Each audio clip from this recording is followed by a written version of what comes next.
Where are we porting again? Junkyarders Bay, the largest illegal port on this side of the galaxy. You'd know that if you'd paid attention to my debriefing, Miss Eliza. Oh, come on, Captain. You can't blame me for missing one debriefing. We've had 5. Oh, well, come on. I'm not here to be debriefed. I was hired as a gun, and that's all I'm good for. When this ship ports, I only need to know one thing. Which port we're in. Well, yes, that is helpful, but I just really need to know who needs to be protected, and that's you. So I don't need no debriefing. Captain Edwards couldn't help but smile at her brashness. She was young and naive, but damn if she wasn't good in a shootout. Well, be ready then. We've been to a lot of dangerous places over the years, but none tops this. Places run by a man named Keegan the Rat, and he runs a band of outlaws called the Junkyarders. Ergo, Junkyarders Bay. Oh, the Junkyarders. I like that name. What do they do? Rob ships and sell them for scrap? Hold illegal fights under a junk dome? Or steal gold and jewels from an imperialist bastards? Nope, they're slavers. Sell people under the code name Junk. That darkened the mood quite a bit.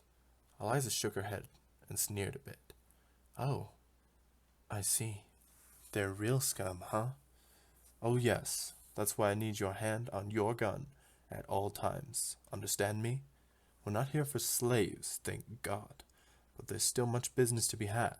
The market is overflowing with fenced goods. Best prices in the stars. So get ready. We're coming into port soon. No stop for customs. Huh. No. There's no official government here.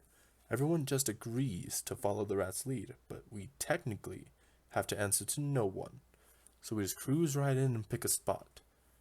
As he said that, Eliza put her head against the window and saw a massive metallic port connecting multiple asteroids along a huge belt line. Ships came flying in and out in all directions, but none bearing the official seal on their helm.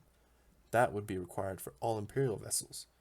This place is the capital to the underbelly of space, and business is booming. Before she could finish her visual analysis, Maximus walked over, their armorer/inventory manager, his metal eyes zooming all about. What shall you have me do while you're at port, sir? Maximus, I need you and the rest of the men to stay on the ship as a guard. There's no way I'm leaving her undefended here, and I have a feeling it might get spicy down there. Edwards gave a wink as he said this. Aye, Captain, he said as he walked back to the rear of the ship. Guns high and loaded, Eliza. Here we come. The ship slowly creaked to a small sub-port on the bottom half of the station, where a little docking yard waited for them. I called on an old friend of mine at the port. He said he had a spot for us that wouldn't step on any toes. Nice and out of the way. Upon docking, Eliza looked out the window and noticed a small group of men in black and red uniforms waiting outside. They were all covered in tattoos and had large rifles at their sides. Yeah, reel out of the way, Captain. Looks like we have a landing party. Captain Edwards moved toward the window and gave out a large sigh at the sight. They're junkers. I'm sure all they want is a bribe. And you're going to give it to them? She replied in disgust. Oh no, I will do what I do best. Talk my way out of it. I hope. They both walked out of the ship at the same time. Captain Edwards with a large smile and waving at the men.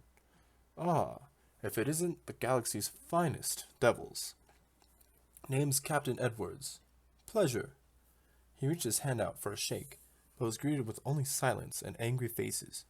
The guy in the middle stepped forward. His entire left side was cybernetic, except his face, and he had a large skull on his uniform, symbolizing he's a lieutenant of the Junkers. Captain Edwards, we've been expecting you. Well, I certainly hope not for trouble. I'll be the judge of that. Eliza looked at the men, then back at the captain. Holy shit, that was quick. We haven't even made it out of the dockyard. The lieutenant paid no attention to her, and just kept his eyes on the captain. You've had quite the name for yourself, Edwards. We've heard rumors about you. My friends, we all have rumors. The fun part about them is that they're all not true. For example, there's a rumor you all eat babies. Isn't that awful? Enough games, Captain. This rumor seems to hold some water around here. Word is he was a spy for the Imperial fleet. Eliza turned, wide-eyed to the captain, and saw his face begin to flush. Captain, what? Are they for real? Now, let's not go and be too brash, gentlemen. Eliza saw him reaching slowly for his gun. Turning slightly towards her, he let out a quiet plea. Eliza, I need you to trust me. Right now, get ready. The men approached, guns raised. That's what I thought. Better safe than sorry around here. Maximus, now! The captain yelled while waving his hands. Suddenly the ship jolted alive and turned its cannons on the men. They all divided behind cover and began firing on the ship, with one yelling for support. Eliza and the captain dashed behind some crates to get out of the cannon fire. Captain, what the hell is going on? He had a gigantic smile on his face. Oh, come on now. I thought you wanted some action. Trust me, you'll love this. Eliza was flustered, but she couldn't help but admire the captain's spirit, so she smiled back and nodded. All right then, let's do this.